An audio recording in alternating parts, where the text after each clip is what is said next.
Good evening and welcome to Transcontinental Times on Smart Entrepreneurship Decoded. Tonight is our 50th episode, the Golden Jubilee episode, and we have a very, very special guest.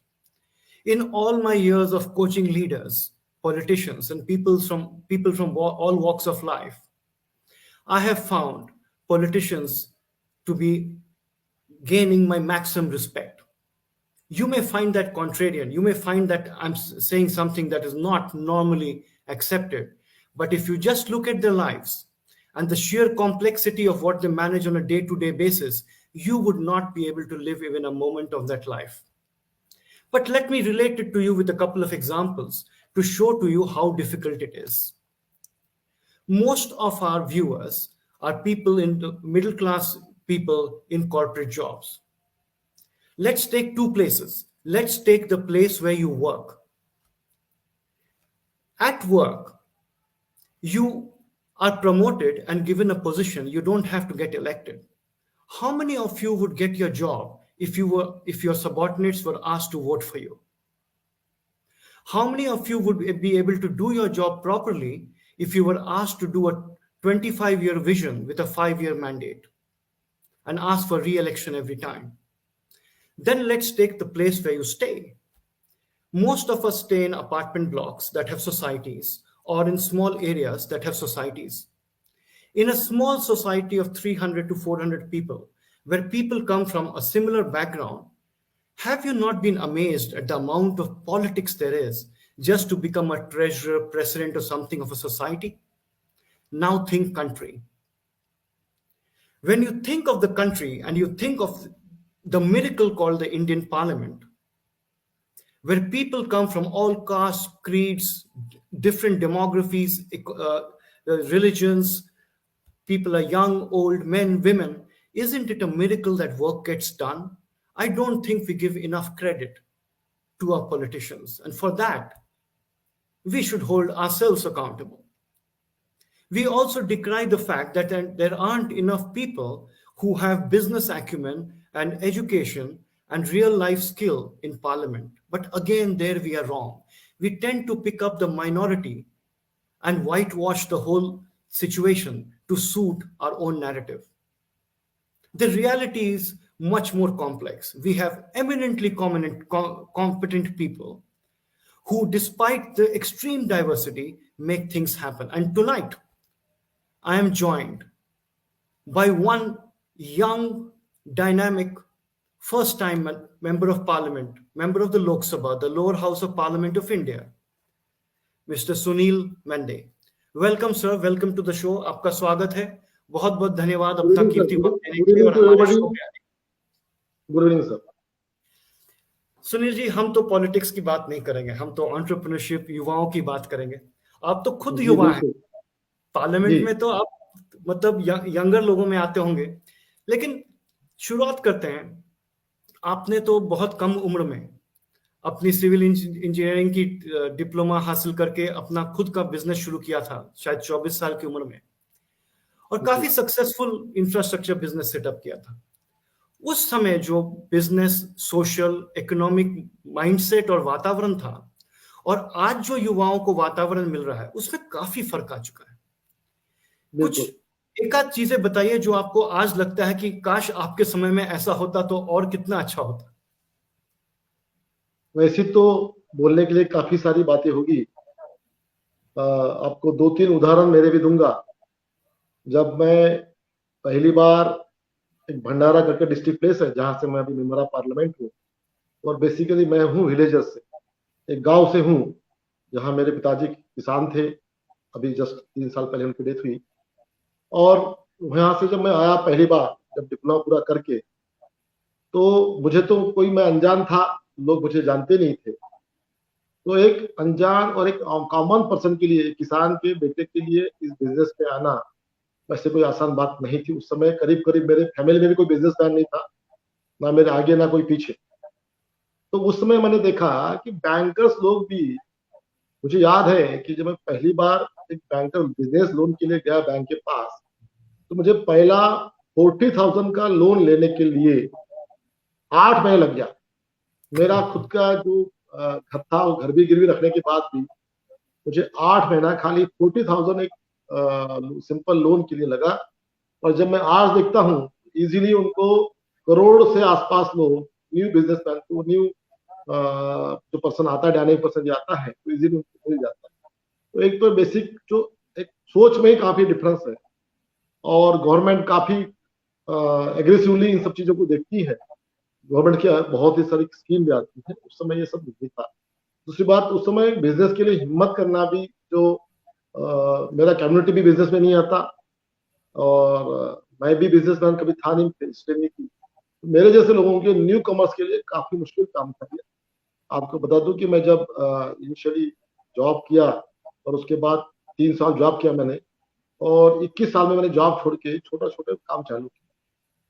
तो मुझे कोई काम भी देने के लिए तैयार नहीं था और नहीं कोई इंकरेज करने के लिए पीछे था। आज तो कम से कम आपको कोई आते हैं तो जरूर हम जैसे या कोई भी लोग इजीली उनको हेल्प करते हैं या उनको गाइड करते हैं, बैंक वाले गाइड करते हैं।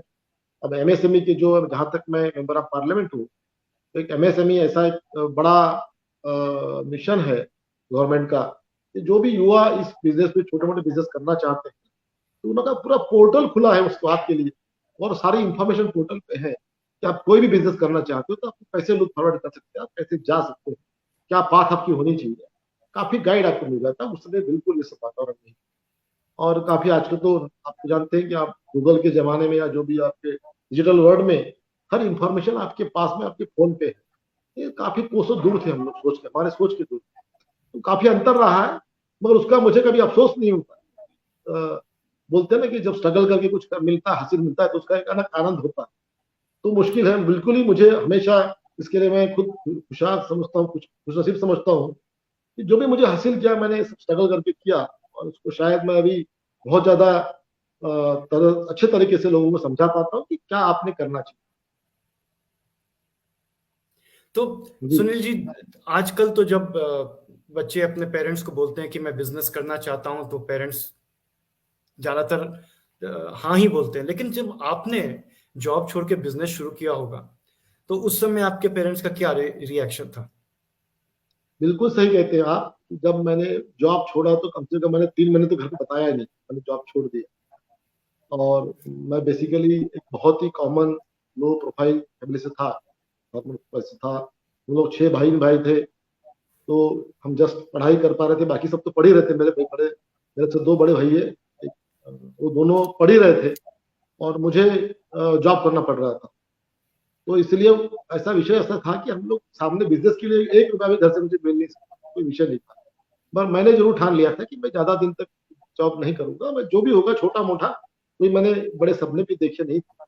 और मैंने जब जॉब छोड़ा 3 महीने में थोड़ा सा काम चालू किया तो उसके बाद मेरे माँ को पता लग गया। तो माँ ने मुझे घर में आकर पहले सब बहुत डांटा मुझे कि बेटा आप क्यों जॉब करना चाहिए, जॉब ये बिजनेस करना चाहते हो, अपना काम नहीं है वो, अपने पास पैसे भी नहीं है, आप जो भी छोटा मोटा नौकरी कीजिए, आगे जब भी है आप जब समय आया तो देखेंगे। लेकिन मैंने उनको बोल दिया कि मैं अब तो जॉब नहीं करूंगा, मुझे बिजनेस ही करना है। और लगे रहा। बड़े भैया थे वो उस समय अभी पढ़ ही रहे थे, सभी लोग मेरे घर में पढ़ रहे थे। पोजीशन तो ऐसे कुछ नहीं थी मगर मैंने धीरे धीरे धीरे वहीं से कुछ बनाया। आपको बता दूं कि मैं जब घर से निकला था जॉब करने के लिए तो एक मेरे पास खुद की साइकिल थी, लेडी साइकिल उस समय जमाने में जो बनती थी। और एक चावल जिसको हम लोग मैं चावल मेरा जो एरिया है उसको राइस बाउल कहते हैं, गुंजिया भंडारा।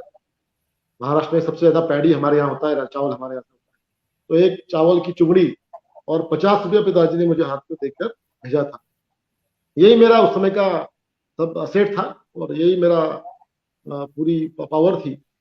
बस उसके बाद कभी मुझे दोबारा घर तरफ देखने की जरूरत पड़ी नहीं, ना किसी को पैसे के लिए बोलना पड़ा। तो स्वभाव के वंश जो संस्कार हुए थे, वैसे तो मैं आरएसएस राष्ट्रीय स्वयंसेवक संघ के संस्कार से बचपन से बला पड़ा हूँ। उसका एक बड़ी एक लंबी जिसको बोल सकते हैं कि बैकग्राउंड है, बैकबोन जो के पीछे एक बड़ा वो एक स्वभाव था या संस्कार थे कि मुझे कहीं पे भी आज तक मुझे पता नहीं कि इतना आप बोल सकते स्ट्रगल तो है जो कोई करता, बहुत लोग करते हैं, मैं अकेला करता ऐसा नहीं है। लेकिन मुझे सब हासिल हुआ और जो हासिल हुआ उसके मैं खुश हूँ और मुझे कोई तो गम नहीं, जितना भी मुझे समय लगा हो, जितना स्ट्रगल करना हो, जितना संघर्ष करना पड़ा हो। सु, जी। तो सुनील जी, एक तो आपने इतना बड़ा रिस्क लिया, जॉब छोड़ा, बिजनेस शुरू किया, लेकिन फिर जब आपका बिजनेस अच्छा चल रहा था तो आपने फिर ये पॉलिटिक्स का प्रोत्साहन कहाँ से आया? वो भी तो एक रिस्क रहा होगा उस समय।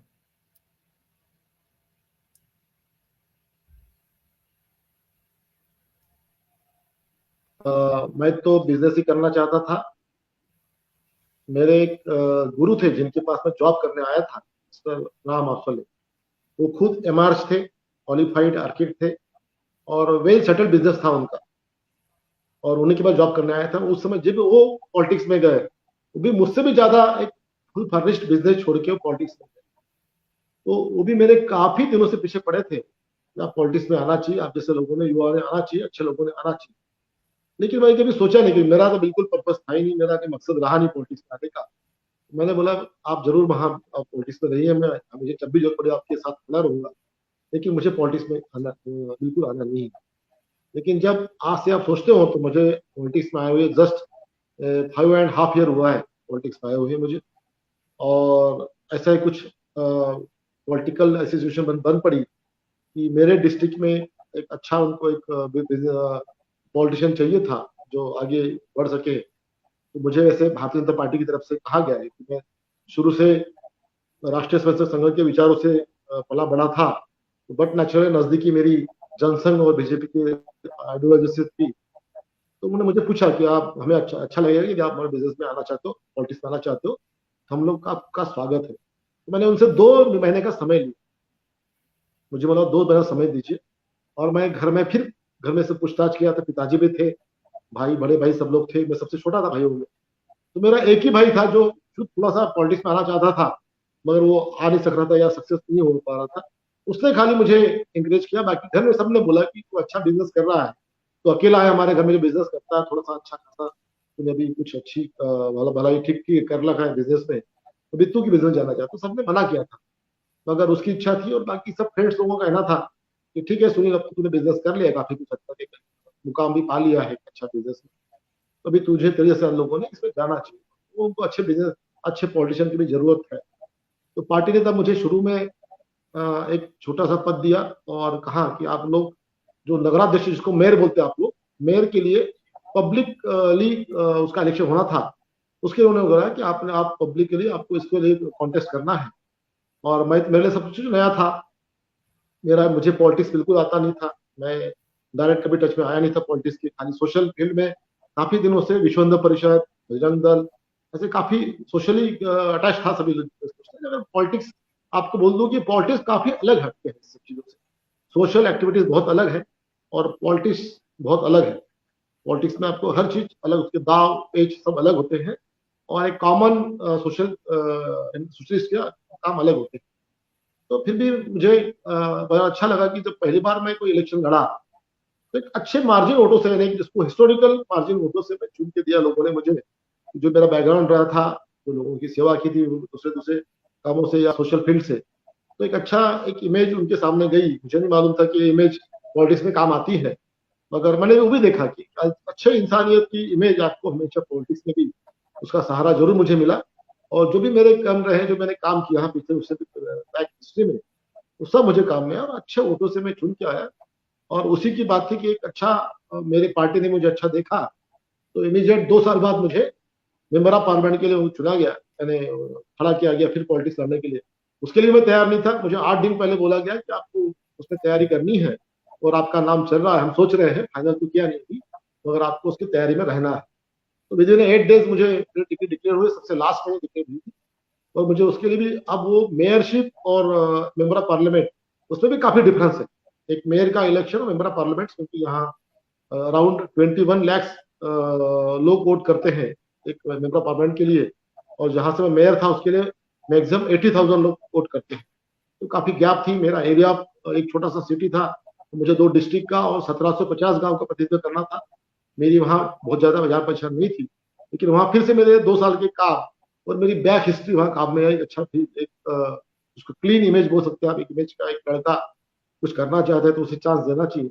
और वहां भी मैं फॉर्चुनेटली सभी सभी के आशीर्वाद से बोलिए, एक सभी के विशेष से, एक 2 लाख के करीब जो एक भी हिस्ट्री थी मेरी मेरे एरिया में, मैं 2 लाख के वोटों से चुन के आया, काफी मार्जिन से, जो भी वो भी एक हिस्ट्री थी इस एरिया में। तो इस तरह से जी मेरा एंट्री हुआ। शुरू में तो मुझे वहां भी थोड़ा मुश्किल गया क्योंकि मेरे लिए सब नया था, लेकिन अभी मुझे लगता है कि जो काम अपने को लोगों ने सौंपा गया है, जिस काम को आपने स्वीकारा है, उसकी मेरी आदत रही है कि जिस काम को आप स्वीकारते हैं उसको मन लगा के, पूरा आपका तन मन धन लगा के उसको काम करना चाहिए। और वो लोगों का अपने यदि आपने लिखा है कि आप लोक सेवा करना है, आपको सच में आपको सेवा करनी है, जैसे कि हमारी मोदी जी की और हमारी पार्टी की आइडियोलॉजी, हम खुद को, अरे मोदी जी खुद को प्रधान सेवक मानते हैं, हम छोटे से सेवक उसके हैं, उस लेवल को लेके अपन लोग काम करने की एक स्ट्रेट लाइन है। तो स्ट्रेट लाइन की तरह से अभी भी मैं वैसे ही पॉलिटिक्स करता सुनील जी, एक प्रोग्राम जो सरकार का काफी सक्सेसफुल रहा है और देश विदेश में उसकी काफी चर्चा होती है, मैं विदेश में रहता हूँ, यहाँ के लोग हूँ। जी पूछते हैं कि कैसे हो गया भारत में, हम भी उसको यहाँ लाएं, वो है स्टार्टअप इंडिया। युवाओं में जी एक नया हौसला, एक नया जुनून है कि मैं भी कर सकता हूँ, मैं भी जी एक नारायण मूर्ति या रतन टाटा जैसे मैं भी कुछ कर सकता हूँ। तो जी हम तो ये शहरों में देखते हैं, क्या आपके कॉन्स्टिट्यूएंसी में भी इसकी लहर है? वहां कि क्या छोटे शहरों में भी ये पहुंच रहा है? जी, बिल्कुल है। ऐसा है, देखिए, माहौल आपने भी देखा होगा पिछले 8 साल में जिस तरह से भारतीय जनता पार्टी की गवर्नर जब से आई है गवर्नमेंट, तो उन्होंने पहले तो माहौल पैदा किया कि ये देश मेरा है, यहाँ की हर चीज मेरी है, और जब जब मेरे देश को कोई जरूरत पड़ती है उसके लिए युवाओं ने आगे आना चाहिए। इनिशियली जिसको बोलते हैं कि बेस बनाना, तो पहले 5 साल में शायद मोदी जी उसको बेस बनाया होगा, तब भी उन्होंने स्टार्टअप इंडिया, तब भी उनकी आइडियोलॉजी थी और उनकी सोच भी थी। तो पिछले 3-4 सालों में जिस तरह से एमएसएमई को उन्होंने उभार दिया और सभी छोटे मोटे काम, माइक्रो स्मॉल मीडियम एंटरप्राइजेस को जैसा उन्होंने स्कीम निकाली, और जहां तक कोरोना की बात है, कोरोना काल में जब हमने देखा कि हमारे देश में एक मास्क भी बनता नहीं था N90, और कुछ भी नहीं, हम लोग को उस समय ध्यान में आया कि जब वो पूरा वर्ल्ड जब लॉकडाउन हुआ और बाहरी देशों से सब चीज आना बंद हुआ, तो खासकर मोदी जी ने उस समय पूरा अपना फोकस इस विषय पे दिया गया कि देखो, मैं अभी युवाओं को अपील किया बहुत अच्छे तरीके से कि देखो, अभी देखो, हम लोग बाहर से कुछ आने वाला नहीं है, हमें इस पे स्टार्टअप इंडिया पे जाना पड़ेगा, बड़े पैमाने में इसको खुद को अपने को ढालना पड़ेगा, उनको अपनी प्रूव करना पड़ेगा अपने आप को, और अपने ही स्वदेश में ही निर्मित जो भी चीज होगा उनको भी नीच वस्तुओं से बना हुआ, उन्हीं के मार्फत बना हुआ वही हम लोग कर सकते हैं, और हमें वो ताकत है, हम दुनिया को दिखा सकते हैं कि आज हम भी ये सब चीजों में आ सकते हैं, और हम लोग भी अच्छा स्टार्टअप इंडिया के माध्यम से कर सकते हैं। तो लोगों को अच्छा अपील हुआ कि जब कोरोना काल में जिस तरह से मोदी जी ने पूरे देश को सहारा दिया, तो सब उनके इस चीज के कायल हो गए कि सच में जब जो जानते हो सोचते हैं, पूरे देश में काफी अभी भी पूरे देश में और जग में जो भी वर्ल्ड में जो भी काम चल रहा है, काफी देश की हालत अभी भी खराब है ड्यू टू लॉकडाउन या ड्यू टू कोरोना। तो उस हिसाब से उन्होंने देश को, इतने बड़े 130 करोड़ के देश को बहुत सही ढंग से संभाला। तो उसमें एक युवाओं में एक अलग जोश है कि हम भी कुछ कर सकते हैं। और आप भी जानते हैं कि पूरी दुनिया जानती है कि भारत में टैलेंट की कोई कमी नहीं है, स्किल की कोई कमी है, टेक्नोलॉजी की कोई कमी नहीं है, सोच की थोड़ी कमी थी, वो भी मोदी जी ने एक अलग एक माहौल बना के उस चीज को ही पूरा कर लिया, और एक पूरे देश को ध्यान में आ गया। आज हम लोग खाली N90 मास्क बनाते ही नहीं, तो हम एक्सपोर्ट भी करते हैं, हम वैक्सीन भी एक्सपोर्ट करते हैं, जो आज तक कभी हिस्ट्री में हुआ नहीं था। ऐसे कई चीजें हम लोग अभी तो स्टार्टअप इंडिया के माध्यम से, जो कभी हमारे देश में पैदा होती थी, तो उसको पैदा करना चालू कर दिए। और जहां तक हमारा फॉरेन एक्सचेंज की बात है, तो हमारा एक्सपोर्ट का भी जो देखा आपने, तो काफी 4 गुना 5 गुना एक्सपोर्ट भी हमने बढ़ाया उसको। सरकार ने तो उसको दिया ही, लेकिन बट नो डाउट इस यहाँ के युवाओं में वो ताकत है, वो स्ट्रेंथ है, हम लोग सब कुछ कर सकते हैं, एक अलग सुनील विश्वास जी, पैदा कर। आपकी बात सही है। मैं आप ही का एक लोकसभा में स्पीच देख रहा था, जब कि आपने बात किया कि लॉकडाउन में भी राष्ट्रीय मार्ग बनाने का काम चल रहा था, जी देश में इंफ्रास्ट्रक्चर बनाने का काम चल रहा था, और आप जी तो उसके स्टैंडिंग कमेटी के मेंबर भी हैं। तो ये कैसे हुआ? मतलब सब कुछ तो बंद पड़ा था, लेकिन इसका आइडिया, इसका जोश, इसका तो शेयर लॉजिस्टिक्स ही इतना कॉम्प्लेक्स रहा हो। बिल्कुल जी, बिल्कुल। कैसा था उस समय कि आप पूरा देश तो लॉकडाउन था, पूरी दुनिया लॉकडाउन, और ये तो क्या है कि आप जानते हैं कि हमारे देश में, भारत में यहाँ तक कि पुअरिटी भी काफी है। और जो खासकर वो लेबर क्लास है, जो लेबर क्लास का आदमी है, वो 4 महीना 6 महीना अपने गांव में रहा, सिटी से वापस आया, काम करने के लिए जा रहा था इंफ्रास्ट्रक्चर के, वापस आ गया, सब लोग अपने घर में पड़े रहे। अब वो कब तक के वो खाली हाथ बिना जो रोज का जिनको कमाते और खाते हैं, ऐसे लोगों का जीना बड़ा मुश्किल हो गया, दुर्भर हो गया। गवर्नमेंट ने खुद हेल्प की, कुछ अलग अलग तरीके से 500 रुपए दे के, कुछ और कुछ गैसेस के, कुछ गैस फ्री में दिए, तो शुरू में सब चलता रहा। कब गवर्नमेंट कब तक करेगी? और जब ये चीज ध्यान में आई तो खासकर हमारे जो नितिन जी गडकरी है, जिनका मंत्रालय इस काम को देखता है, इंफ्रास्ट्रक्चर को देखता है, तो वो नितिन जी की सोच थी। और नितिन जी भी इसको बहुत नजदीक से कोरोना को देख रहे थे।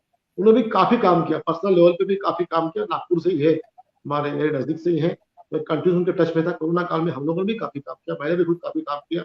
मैंने कोई सा हॉस्पिटल नहीं छोड़ा होगा मेरे दोनों डिस्ट्रिक्ट में, कोरोना हॉस्पिटल जहां मैं गया नहीं होगा, लोगों से मिला नहीं होगा कोरोना काल में। तो वहां से हमें इस बार हुआ कि ये तो लोगों की हालत दिन ब दिन बिगड़ते जा रही है, और उनके पास ना इलाज के लिए पैसे, ना खाने के लिए पैसे रहेंगे इनके पास, खासकर वो गरीब तबके के लोगों के पास, लेबर क्लास के लिए। तो उन्होंने सबसे पहले हिम्मत दिखाई कि भैया ये तो है, क्योंकि हम लोग वैसे भी किसानों को तो काम मना करके रखा नहीं था कोरोना काल में, तो मजदूर लोगों को भी, क्योंकि उनकी इम्यूनिटी पावर अच्छी होती है मजदूर लोगों की, वो कर सकते हैं एक स्पेशल कुछ प्रिकॉशन लेके। हम लोग इंफ्रास्ट्रक्चर खासकर और नेशनल हाईवे का काम, क्योंकि उसमें नेशनल हाईवे काम 6-6 महीना 1-1 साल लेट होना है, क्योंकि जब नेशनल हाईवे के काम चलते हैं तो पूरा नेशनल हाईवे डिस्टर्ब भी होता है, ट्रैफिक भी डिस्टर्ब होती है। तो इसको लंबा पीरियड तक एक अच्छा काल था कि पूरा ट्रैफिक कम हो गई थी, सब चीज अच्छा पीरियड था। क्योंकि कुछ काम ऐसे होते हैं कि ट्रैफिक में करना भी मुश्किल होता है, ये सब अच्छा उनको उन्होंने। और जहां तक हमारे मोदी जी की और नितिन जी की सोच, कभी भी वो हमने देखा उन्होंने कि जब जब कोई बड़ा हम पे तूफान आता है या कुछ भी तकलीफ आती है, तो उनको इस तरह से वो एक अच्छा अपॉर्चुनिटी कन्वर्ट कर लेते हैं। तो इस पूरे आफत को उन्होंने अपॉर्चुनिटी में कन्वर्ट कर लिया कि ये समय मेरा अच्छा है कि मैं इंफ्रास्ट्रक्चर के लिए स्पेशली काम करूं, मेरा पूरा रास्ता खाली है, ट्रैफिक नहीं है रास्तों पे, और जहां तक मजदूरों का काम है, मजदूर हिम्मत करने के लिए तैयार है, और मैं खुद प्रिकॉशन के साथ में काम करना चाहूँ तो कर सकता हूँ।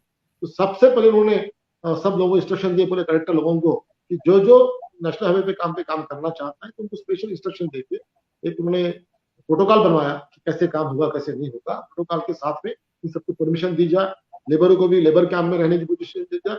जो लेबर है, लेबर कैंप है, वो गांव से अलग रहेगा, वहीं पे अलग होगा, वो अलग रहेंगे, और गांव अलग रहेगा, वो कहीं गांव में नहीं रहेंगे।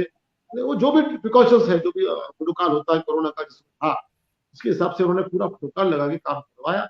और मुझे बड़ा अच्छा लगता है कि काफी ताकत के साथ पूरे देश भर में, मेरे एरिया में तो थे ही थे, मेरे एरिया में कम से कम काफी काम हो रहे थे, नेशनल हाईवे के काम हो रहे हैं। तो तो पूरे देश भर में इस काल में खासकर नेशनल हाईवे काम काफी, इंफ्रास्ट्रक्चर काम काफी हुए, और अच्छे स्पीड से हुए। एक रिकॉर्ड दे सकते हैं आप उसको। तो जी बहुत ही सराहनीय काम हुआ था। जी जी बिल्कुल। अब आपका अपना बिजनेस बैकग्राउंड है, आपकी अपनी कॉन्स्टिट्यूंसी है, हर कॉन्स्टिट्यूंसी के अलग चैलेंजेस होते हैं। अब ये तो नहीं है कि हर जगह कोई आईटी कंपनी ही बैठा दे। तो आपके जी कॉन्स्टिट्यूंसी के जब युवा आपके पास आते होंगे कि मुझे जी कुछ आइडिया दीजिए, कुछ मार्ग दिखाइए, आप किस तरह का जी उनको रास्ता दिखाते हैं कि क्या कर सकते हैं वो अपने कॉन्स्टिट्यूंसी के लिए? बिल्कुल जी। एक आपने भी देखा होगा कि जनरली वो युवा जो जिनके पास सच में काम नहीं होता, ऐसे लोग बहुत कम होते हैं। हमने एक देखा है कि जैसे कुछ ये डिजिटल वर्ल्ड के कुछ फायदे हैं, वैसे कुछ हमारे लॉसेस भी हुए। इस न्यू वर्ल्ड में क्या हो रहा है, हर कोई बहुत कम इजी जॉब चाहते हुए इजी मनी कमाना चाहता है।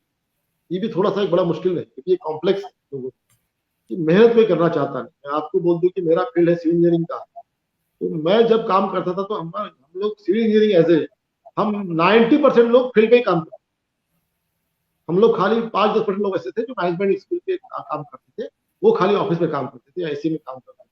हमने तो हमेशा धूप में ही तपाया अपने आप को, या बारिश में, और विंटर में ऐसे ही घूमे हम लोग, और ऐसे ही काम करते थे। आज का जो युवा है, खासकर थोड़ा जितना कुछ अच्छा भी है, तो कुछ जो युवा है जिसको सच में काम नहीं मिलता है, जो भी काम के लिए चिल्लाते रहते हैं, उन्हें बड़ा एक मैंने देखा है, उनको बहुत कम इजीली जॉब चाहिए, अच्छा जॉब चाहिए, अच्छा सैलरी चाहिए, और वो भी एसी में या अच्छे एक ऑफिस बैठ के चाहिए। वो मेहनत करके स्ट्रगल करना नहीं चाहते, ऐसे कोई जॉब नहीं चाहते। तो मैं हमेशा उन लोगों को बोलता हूँ कि आज भी जो भी आप देखे होंगे, तो जॉब तो बिल्कुल सही है। हमारे यहाँ की पॉपुलेशन बहुत बड़ा है, पॉपुलेशन आप जानते हैं, इसकी फैक्ट सब आपको जानते हैं, आप भी तो, आप तो काफी एक्सपीरियंस होल्डर इस फील्ड में रहे हैं, आप एंटरप्रेन्योर भी है, बिजनेस भी आपका है, तो कि अभी कैसा है कि 130 करोड़ के लोगों को, देश को, यदि सबको जॉब देना है तो एक आसान काम नहीं है, तो एक बड़ा अलग विषय है। और गवर्नमेंट काम नहीं है कि खाली आप सबको जॉब पे लगाओ, तो गवर्नमेंट तो एक काम करेगी, डेवलपमेंट का काम करेगी, इंफ्रास्ट्रक्चर डेवलपमेंट करेगी, तो उसके माध्यम से लोगों को जॉब। तो मैं लोगों को एक हमेशा बोलता हूँ कि आप सबसे पहले तो देखिए कि जो नया यूथ आता है, जो ग्रेजुएट होकर आता है, उनको मैं तो हमेशा बोलता हूँ कि सबसे पहले आपको जो काम हाथ में है वो काम लेना चाहिए, छोटा बड़ा जैसा भी हो, किस लेवल का है, किस पोजीशन का, बात नहीं करता हूँ। पहले आप अपने पैर में खड़ा हो जाए, जो अपने को सर्वाइव होने के लिए जो लगता है, वो सैलरी मत सोचो, कुछ मत सोचो, आप एक्सपीरियंस करके कुछ काम करो, जो आपको मिलता है, इजीली मिलता है, आपके गांव में मिलता है गांव में कीजिए, आपको छोटे से, हमारे भंडार जैसे छोटे सिटी में मिलता है तो उसमें कीजिए, बड़े सिटी में कीजिए, कोई जरूरत नहीं है कि उसमें स्पेशलाइजेशन काम के लिए ही आप ढूंढते रहो, तो उसमें समय गवाओ आपको। तो मैक्सिमम मैंने देखा है कि उन लोगों को बड़ा मुश्किल होता है। अब मैं आपको बता दूं कि मेरा सबसे ज्यादा दुनिया में, मुझे क्या लगता है कि सबसे मैंने क्या किया मेरी जिंदगी में, तो मैं जब 18 साल का था, रिजल्ट लगने के पहले मैं जॉब करने आया। मैं सोचा नहीं क्या मुझे हो रहा होने वाला, मेरा कुछ मुझे मालूम नहीं था, बस मुझे मालूम था कि मेरे पिताजी मुझे और पढ़ा नहीं सकते, और मुझे वो ताकत नहीं है, पिताजी में फाइनेंशियली वो ताकत नहीं है कि मैं प्राइवेट कॉलेज में पढ़ सकूं। तो 18 साल का जब मैं एक कॉलेज पूरा करके आया, तो मेरा रिजल्ट लगने से पहले मैं जॉब पे लगा। मैंने उनको ये पूछा नहीं कि सैलरी क्या मिलने वाली है, तो मुझे, आप इमेजिन नहीं करोगे, 400 रुपए में मुझे सैलरी थी पहले जब मैं काम स्टार्ट किया 1987 में, और मुझे जॉब गया साइट इंजीनियर। तो साइकिल से घूम के हम लोग काम कर रहे थे, और 3 साल तक काम किया। जब जॉब छोड़ा तो 650 रुपए मिलता। तो कहने का मतलब कैसे है कि वो जो एटीट्यूड से काम करते हैं कि मुझे काम करना, दैट्स ऑल। मैंने वो नहीं देखा कि मुझे पैसे, पगार कितने मिला, क्या मिलेगा, मुझे मेहनत करनी, उस समय मेरा क्या था, उम्र क्या थी कि मुझे वो सब सोचा था, लंबे कोई सपने देखने नहीं थे। मुझे तो खुद का सर्वाइव होना था, खुद के पैर पे खड़ा होना था। घर में मुझे कुछ फाइनेंशियली हेल्प हो नहीं सकती, उससे ज्यादा जो जो था, तो उस हिसाब से जो खुद को ढालने से आता है कि सब कुछ अपना न्यौछावर करके जब काम करते हैं, तो मैंने देखा कि इजीली सक्सेस मिल जाता। वो बहुत ज्यादा उसके लिए ऐसा भी नहीं कि पापड़ बेलने पड़ते या बहुत ज्यादा उल्टा सीधा कुछ करना पड़ता है। मैंने तो पूरी जिंदगी सीधी बिताई है, कभी तिरछा चलने की जरूरत नहीं, सब चीजें जरूरत पड़ी कुछ। तो इस तरह से एक होता है। आज का युवा का प्रॉब्लम यह है कि उसको बहुत इजी जॉब चाहिए, और अच्छे जॉब चाहिए, अच्छी सैलरी चाहिए, और जो अब वो तो उनको मिलता है जो डिजर्व करते हैं, अच्छे कॉलेज में, कॉलेज से पढ़ के निकलते हैं, अच्छे कॉलेज से डिग्री लेते हैं। और हमारे यहाँ जॉब की कोई कमी नहीं, ऐसा बोलेंगे सब नहीं होगा कि बहुत ज्यादा काम है। मेरे क्षेत्र में भी देखेंगे आप, वैसे तो मेरा तालाबों का जिला है, मेरे पूरे कॉन्स्टिट्यूशन में आप ये देखोगे कि छोटी सी कॉन्स्टिट्यूंसी है मेरी, जिसमें 4000 के आसपास तालाब है, वाटर बॉडी 4000 के आसपास, 2 नदी है, अच्छी बड़ी बड़ी नदी भी, और अराउंड 44% फॉरेस्ट एरिया जोग्राफिकली। तो वैसे तो यहाँ इंडस्ट्री को यही, एक छोटा इंडस्ट्री है संध्या करके, अशोक लैंड में छोटी इंडस्ट्री है, और एक हमारे यहाँ अदानी का एक पावर प्लांट है, तो इंडस्ट्री है, तो लिमिटेड जॉब वहां मिलते हैं। लेकिन मैं हमेशा लोगों को कभी भी हमेशा बोलता हूँ कि आप इंडस्ट्री को छोड़ दो। मैं तो उन्हीं को डेवलप करता हूँ, बच्चों को जो मेरे साथ में आते हैं, कि आप छोटा मोटा बिजनेस अपने गाँव में करो, छोटे मोटे बिजनेस करो। आप अकेले बिजनेस करने के बजाय 10 लोगों को और काम दो। जो हमारी मोदी जी की आइडियोलॉजी, या हमारी सेंट्रल में जो हमारी पार्टी की आइडियोलॉजी है, उसी आइडियोलॉजी बहुत अच्छी आइडियोलॉजी है कि आप ये बड़े बड़े कोई इंडस्ट्री लाने के बजाय, यदि छोटे, क्योंकि बड़ी इंडस्ट्री में ऑटोमेशन होता है, बड़ी बड़ी इंडस्ट्री में काम करने वाले लोग बहुत कम होते हैं, और जॉब बहुत ज्यादा, अपॉर्चुनिटी ज्यादा नहीं होती, वो लोग पूरा ऑटोमेशन में काम करते हैं, तो प्रॉफिट के लिए काम करते हैं, कमर्शियली डेवलपमेंट करना चाहते हैं। इसके उल्टा जो होता है कि छोटा छोटा बिजनेस जो होता है, छोटे छोटे एंटरप्रेन्योर्स होते हैं, छोटी इंडस्ट्री, वहाँ सब मैनुअली होता है मैक्सिमम, हर काम सही वहाँ पे बात है, मैनुअली होने की वजह से, तो वहाँ आपकी एक बात अच्छा। एकदम सही है। सुनील जी, आपसे तो बात करते करते मुझे पता ही नहीं चला हमारा वक्त खत्म हो गया, लेकिन एक आखिरी जी सवाल तो पूछ के ही तभी आपको छोड़ूंगा। जी एक पॉलिटिशियन की जिंदगी बहुत मुश्किल होती है, मैंने तो करीब से देखा है। आपका जी वक्त बिल्कुल। नहीं होता, जी आप कोई टाइमिंग नहीं होता, और जो जी मानसिक शक्ति चाहिए वो तो बिजनेस में भी लोग कुछ भी नहीं देखते, उसका तो 1% स्मॉल परसेंटेज भी नहीं देखते। तो जी ऐसी जिंदगी जीते हुए आप अपना मानसिक संतुलन और अपनी मानसिक शक्ति और अपना हेल्थ वेलनेस और कैसे मेंटेन करते हैं, क्योंकि एंटरप्रेन्योर्स के लिए भी वही चीज है, बहुत छोटे स्केल बिल्कुल। पे, तो ये उनको गाइड करेगा, आप कैसे मेंटेन करते हैं? जी बहुत सिंपल है। मैंने बोला कि मुझे मेरी आदत है, जो भी काम करो खुशी से करो, एक इंटरेस्ट लेके करो। तो जब मैं पॉलिटिक्स में आया तो मुझे भी लगा कि बहुत मुश्किल जिंदगी है और मुझे भी लगा कि बहुत चैलेंजेस भी बहुत है, कंपटीशन भी बहुत है इस फील्ड में। लेकिन मैंने बताया कि जैसे कि मुझे पसंद है कि जो चीज करना है उसको दिल से करो, अच्छे अच्छे दिल से करो। और उसमें यदि आप बोलोगे कि मुझे ये थोपा गया है या मुझे मुझे तो मूड नहीं था या मुझे करना नहीं था या मैं ऐसी जिंदगी क्यों जीऊं, लोगों के लिए क्यों जीऊं, तो सिंपल विषय है कि वो चॉइस तो मेरी थी। मैंने अपने आप को चॉइस किया कि मुझे पॉलिटिक्स में जाना है, कोई तो जबरदस्ती तो कोई लेके नहीं आता मुझे। और जब लोगों ने मुझे 20 लाख लोगों को सोचना है, ना कि मेरा खुद का सोचना। मैं 20 लाख लोगों का प्रतिनिधित्व करता हूँ, तो मैंने उनका सोचना है। और यदि ये सोचते हो आप लोग और फिर आप चाहते हो कि मुझे तकलीफें क्या होने वाली, तो आपको साथ में ये सब बहुत ज्यादा ध्यान में नहीं लगता अपने आप को, आप बहुत इजीली उनको ढा सकते हैं। वैसे भी मैं हार्ड वर्कर रहा हूँ, वर्कोलिस्ट रहा हूँ, क्योंकि मैं बिजनेस करता तब भी बहुत छोटे पैमाने से, बताया आपको कि छोटे पैमाने से लेकर मैं आज मेरी कंपनी जो है वो आगे बढ़ रही, मेरा बेटा या मेरे बाकी लोग चला रहे हैं। तो आज उसका अराउंड 100 करोड़ तक उसका एक टर्नओवर भी हो चुका है। तो छोटे से तबके में काम कर रहा था, मैं उस यहाँ तक लेवल तक पहुंचा हूँ। तो वहां भी मैंने स्ट्रगल किया था। तो मुझे यहाँ भी लगता है कि जो मुझे जो अच्छे पॉलिटिक्स देश की सेवा करने का अच्छा मौका मिला है, और मोदी जी जैसे विजनरी मुझे गाइड इनका मिलता है, नितिन जी जैसे लोग हैं जिनकी थियरी और जिनका आइडियोलॉजी भी एक अलग है, तो उनके साथ काम करने में मजा आता है। इन लोगों के साथ ऐसे आइडियोलॉजी के साथ में काम करने, तो मैं अपने आप को इजीली उसमें एक मुझे लगता नहीं कि मुझे बहुत ज्यादा कुछ उसमें दुख होता है या तकलीफ होती है, कभी ध्यान में नहीं आता, नहीं कभी आता है। और हार्ड वर्क तो वैसे बताया आपको कि बचपन से ही मेरा हार्ड वर्क रहा है, तो मुझे कभी ऐसा लगा नहीं। मुझे तो लगता है कि अभी भी मैं बोलूंगा कि अच्छे लोगों ने, अच्छे इंसान ने इस फील्ड में जरूर आना चाहिए, और बहुत कुछ करने लायक, कुछ दिशा देने लायक, और एक कुछ एक देश के लिए कुछ करने लायक जो सोचते हैं। जब पहली बार मैं सदन में गया था, सभागृह में जब गया, तो जब देखा कि पूरी हमारे देश के सब कोने से, पूरा दुनिया भारत कैसे दिखता है, तो वहां दिखी आप एक एक कोने से, अलग अलग रंग कलर से, अलग अलग धर्म से, अलग अलग संस्थाओं से, अपने आप टैलेंटेड लोग, अपने आप अलग अलग तरीके से सब। तो वहाँ एक साथ होते तो लगता है कि देश हमारा कितना विविधता से और एक साथ जब बैठते हैं, तो उसमें अलग ही अपने आप को एक अच्छा महसूस करते हैं आप लोग कि ये है हमारा देश, तो इसके लिए कुछ तो हमें करना चाहिए। सुनील मेंदे जी, आपका बहुत बहुत धन्यवाद। आपकी बातें सुनकर एकदम पता चल जाता है कि आप क्यों 2 लाख वोट से जीते।